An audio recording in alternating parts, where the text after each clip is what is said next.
ପିଲାମାନେ ତମମାନେ ଖେଳ ଖେଳୁଛ? ବାହାରେ କଣ କଣ ଖେଳ ଖେଳୁଛ? ବାହାରେ ଖେଳ ପଡ଼ିଆରେ କି ଖେଳ? ବ୍ୟାଟ୍ ଖେଳ ଖେଳୁଛ? ଆଉ ବ୍ୟାଟ୍ ଖେଳ, ବଲ୍ ବ୍ୟାଟ୍ ଖେଳ ଖେଳୁଛ? ହଉ, ତମେ କେବେ ପାର୍କକୁ ଯାଇଛ? ପିଲେ ପାର୍କ ତମର ଏଠି ଗୋଟେ ଅଛି, ପାଖରେ ଗୋଟେ ପାର୍କ ଯାଇଛ ନା? ସେଠି କଣ କଣ ଅଛି?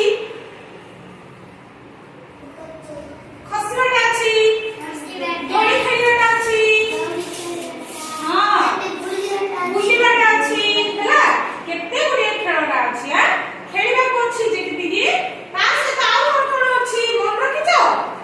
କଣ ଅଛି ସେ ଚାରିପଟେ? ଗଛ ଅଛି ନାଇଁ? ପିଲାମାନେ ଖେଳୁଥିବେ, ତମେ ଯାଇଥିବ। ତ ମୁଁ ଏବେ ତମକୁ ଗୋଟେ ପାର୍କର ଗୋଟେ ଫଟୋ ଦେଖେଇବି, ପିକ୍ଚର। ତମେ ଦେଖିବ, ଭଲ କି ଦେଖିବ ସେଠି କଣ କଣ ଅଛି।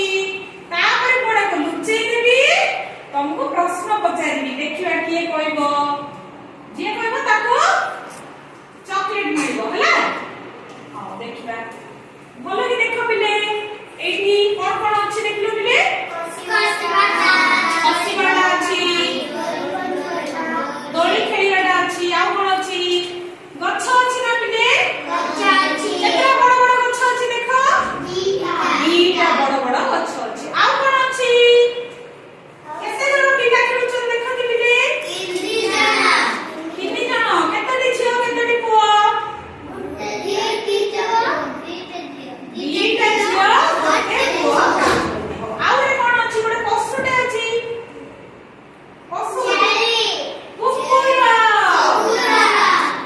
ଅଛି। ଆଉ ଏଠି ଗୋଟେ କଣ ବେଲୁନ ଅଛି। ହେଲା, ଦେଖିଲ ନା?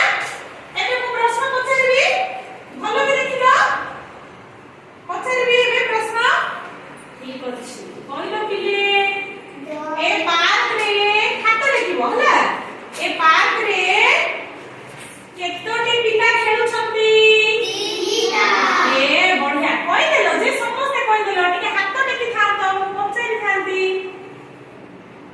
ଏବେ କହିସାରିଲ ଆଉ। ହଉ ଠିକ ଅଛି, 3ଟି। ହଉ, କହିଲ ପିଲେ।